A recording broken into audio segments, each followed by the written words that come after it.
Well, we're excited after much needed bye week, get the guys healthy, and now we're back at an exciting Halloween game at home on ESPNU against Boise State. So we're excited to get going on this one.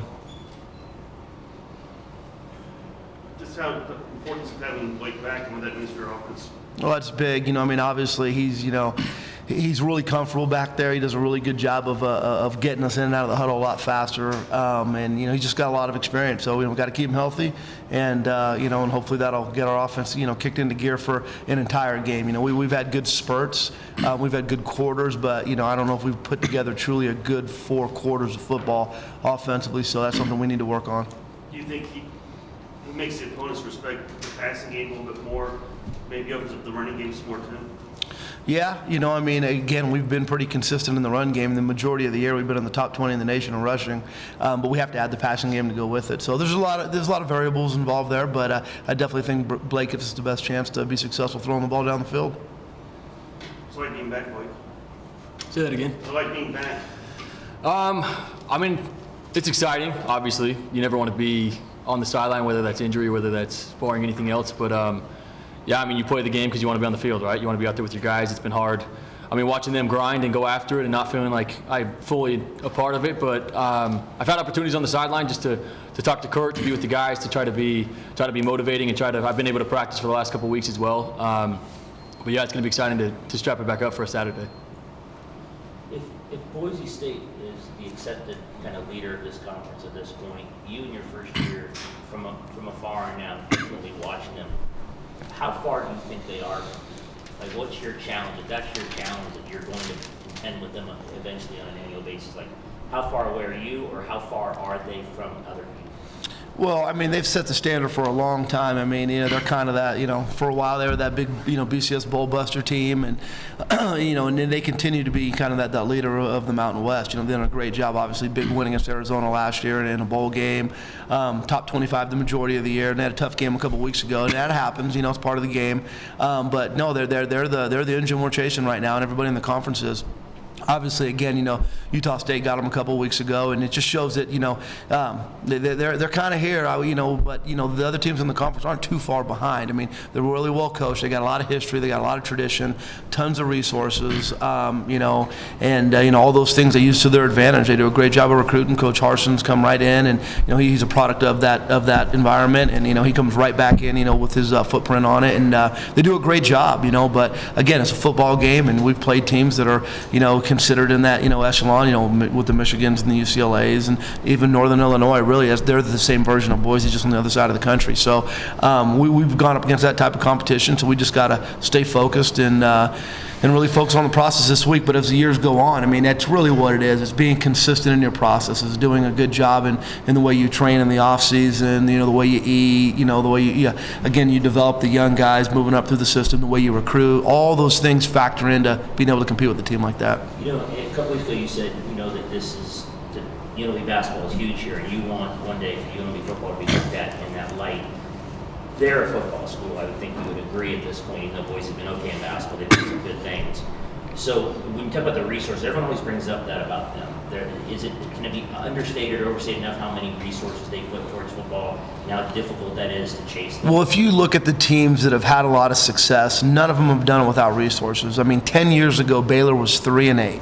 And look at where they are today. 10 years ago, TCU was a member of Conference USA. They weren't even in the Mountain West yet. Look at the amount of resources they put in. Those are 2 of the top 4 teams. Going into last week, the other one of the top 4 teams was a former Mountain West school, Utah. So again, nobody does it without putting resources, and you have to build up facilities that allow you to recruit at a higher level. The better job you do recruiting, the better talent you have on the field, and the more success you can have. But you got to do a good job. It's a grind that takes a long time to do. It doesn't happen just overnight, but again, any of these schools are beatable on any given day, and you see that every week, week in and week out. But when you talk about making this a school that's got a great basketball program and a great football program, we're working towards that, and I think you've seen the growth this year. You've seen our guys have competed at a higher level. We've been in every single game, with the exception of probably UCLA. It was the only game that we were really out of it, but played hard. Could have been a 10-point game at half, and we've done some really good things. But we have to continue to grow, continue to improve, and it starts with this Saturday at Boise. So it's easy to say to compete with Boise one day at the level you want to. It's more than just players. It is. Players, Well, how do you get players? Right. You know, and again, we've got some great players right now. I mean, you see it right now. The guy to my left is going to have a chance to play on Sundays. There's great players here, you know, but how do you create the depth, and how do you compete when you're running down on kickoff and on punt and on punt return? I mean, it takes quality depth to do that, you know, and you do that through recruiting, and you recruit through facilities. Again, you know, not every kid's looking for that, but I mean, I think you'd ask these guys next to me or any of these kids around the country, that's a big deal. You know, that creates the conversation, gives you the opportunity to get in the front room, to talk to mom and dad about why their son should come here to UNLV to be a part of that. And it takes resources to do that. They have to know that it matters here at UNLV, and I think we're working towards that. I mean, we've cleaned this building up right here this year, and that made a big difference. I know our current guys got fired up and appreciated it. You know, the way we feed our guys is a little bit different now. You know, our academic resources, you know, they were small. They've gotten much greater now, so we've got more resources there. So there's a lot of different factors that come into play in recruiting and being successful in it over a consistent amount of time. But you know, I go back to 1996, my first game, not my first game, but my first year coaching. And Pokey Allen, it was his last game that he coached at Boise State, and he was at New Mexico State, and had a chance to sit with them and talk to them before the game. And they were a team that was just making the leap to Division I, you know. And if you look at the resources and the commitment that they made as a university and as a community, and now where Boise is, it's pretty evident. So this isn't Pokey Allen's Boise State? You know, he started it. He's a beloved guy there, and it was his dream. You know, with a lot of other guys. This is a dream come true. You got it, absolutely. So, and again, you know, it's you know, we respect him, but we want to go out there and we can't wait to fight him. You know, I mean, our guys are ready to go, and you know, this is good conversation when it talks about, you know, where we need to go and how we need to compete. But really, right now, in the week that we're in, none of these guys are concerned about their history or tradition. I'm not concerned about their history or tradition. I will be on the recruiting trail, but right now, getting ready to go into Saturday's game, I'm worried about, you know, those guys and ripping at quarterback, and you know, Coach Harsin, you know, what they do. They do a great job, but you know what? We'll be all right. We're going to go out there. We're going to fight our tails off. We're going to fight for a win.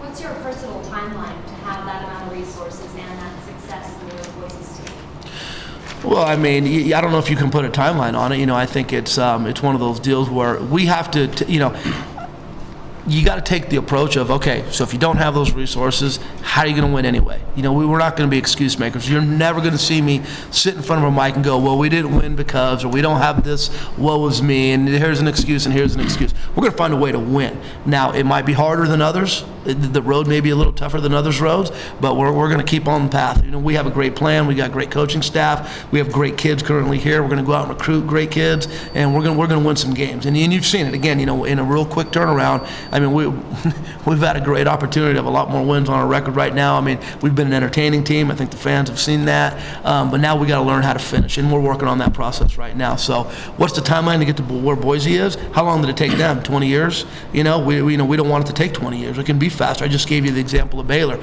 Look, in 10 years, we went from a 3-8 team to a team that can win a national title. Why? Resources and commitment from the university. We're a little more than halfway through the season. How would you rate your performance so far? You know what? I think myself, I think our staff, and our guys have all done a good job, you know, and I think it's been very evident out there. We're not satisfied with it, and as a competitor, you never will be.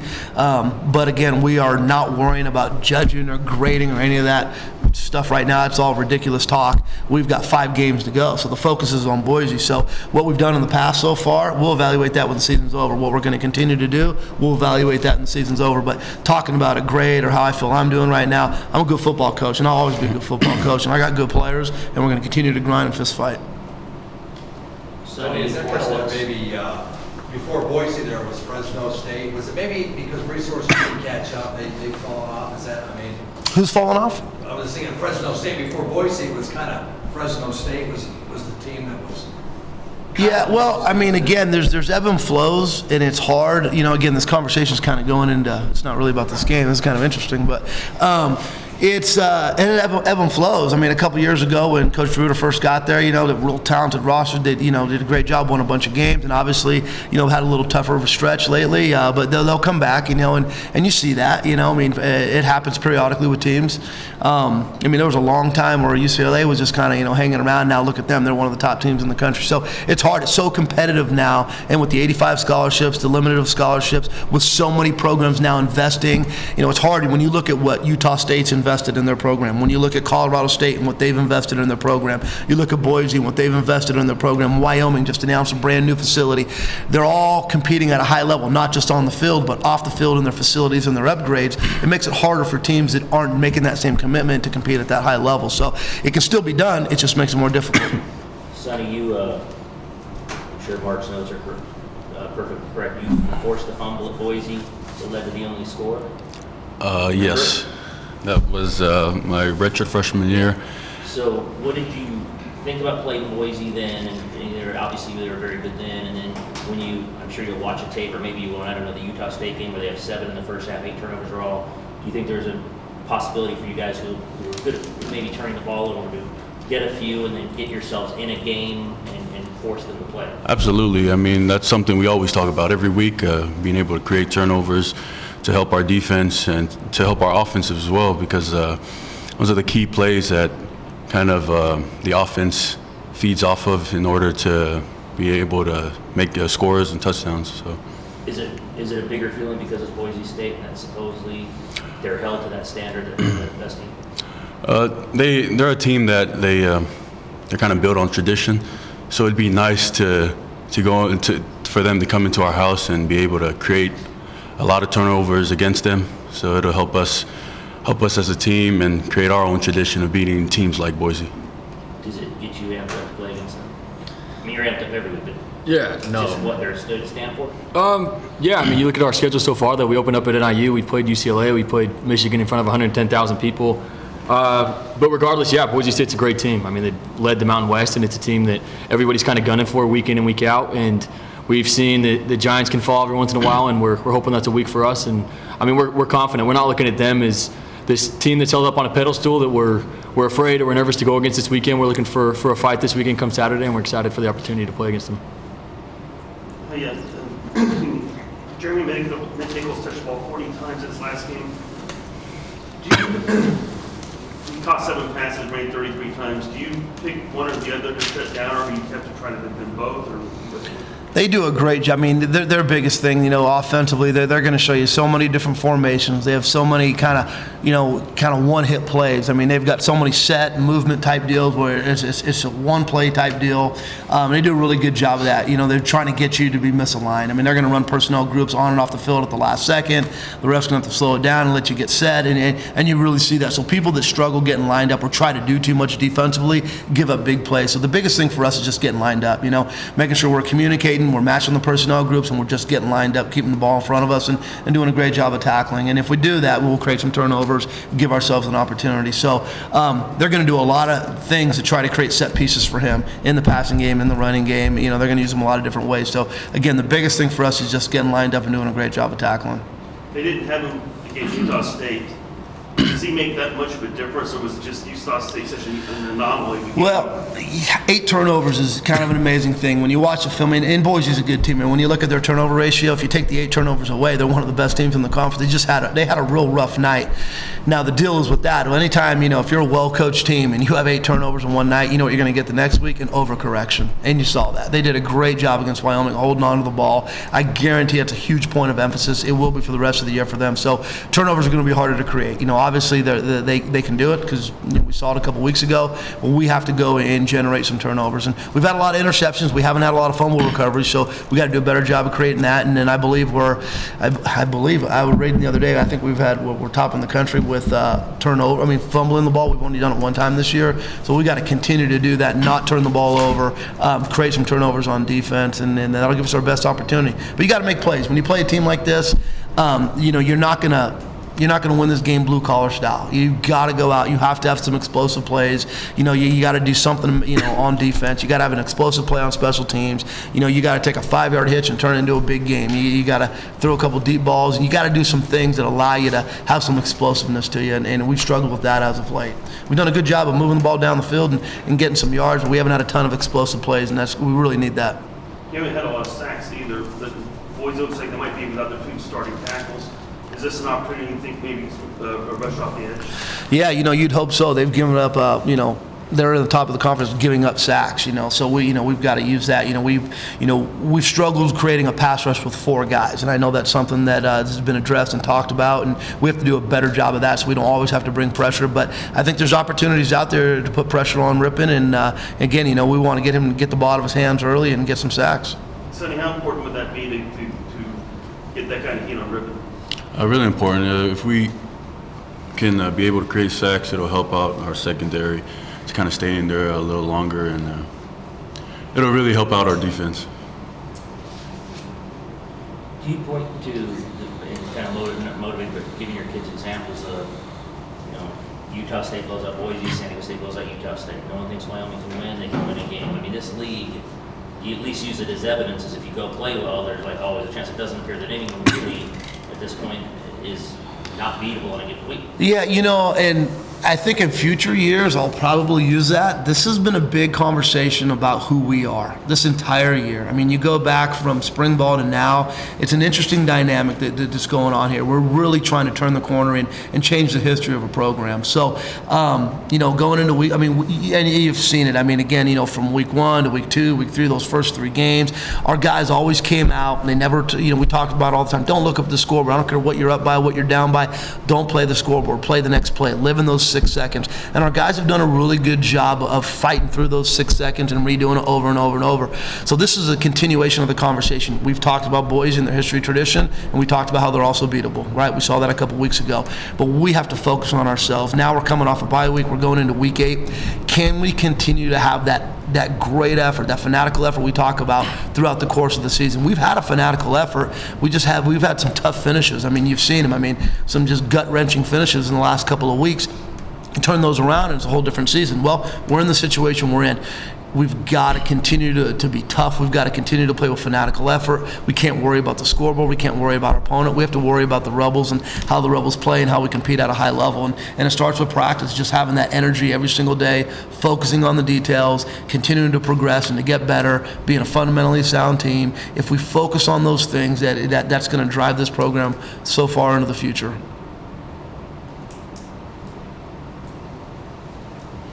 Other than Blake, and I guess you may get Matt Lee back, but how's your injury situation? Yeah, Matt Lee will be back, and that's a good thing to have him back. Other than that, we got a couple of guys with bangs or bruises. Darius Mouton, he was limited, a little bit towards the second half last week. He'll be back. That bye week helped him quite a bit. Torrey McTire, he's got a wrist, but he'll be back. He'll be ready to play. We were worried about him, but he'll be good to go. There's a bunch of guys lumping around out there, but guess what? We're no different than any team in the country right now. You start getting towards the latter part of the season, you find out who the tough teams are and who they're not. You got that? I tell our guys every day, hey, if you're injured, you're out, but if you're hurt, welcome to football. What's Mouton's injury? It's been an ankle. Yeah. And what's it do with Philippi? Philippi, he had that fracture in his foot, and we're just waiting for it to be, healed. So we thought we might get him back this week.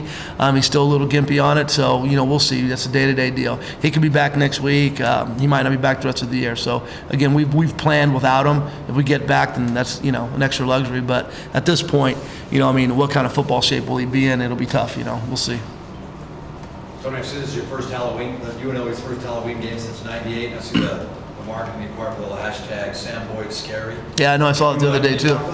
No, I didn't come up with Sam Boyd Scary. I think they're going to hand out hats. They got great Rebel hats for the first 5,000 fans. And then we got little candy bags too, right, for the kids, right? So we're going to hand out candy. And I'm fired up because I get to go coach Boise State in the afternoon, and then I get to take my kid trick-or-treating in the night. So that's great. I get to dress up too. I'm going to be Captain Jack Sparrow or something, but it'll be it'll be a heck of a day. But, you got to love it. It's going to be 80 degrees, national TV, great opportunity for us to, to show everyone what we're all about, what a great community we have, and it gives all families the chance to come out to the game and at the same time go home and do the family thing afterwards. So I think it worked out great with the time. But for the two players, you guys, any kind of Halloween parties after the game at night? What are you going to dress up as? Man, I'm gonna have a date with the ice bath. Sonny probably will too, and I think that's our plans for the night, probably. Honestly. Very good answer. And my money is he doesn't dress up, by the way. So if anybody catches him on the street, let me know. You really? I do. I dress up every year. I'll need a picture. Yeah. I'm hoping to dress up as a winner. guys.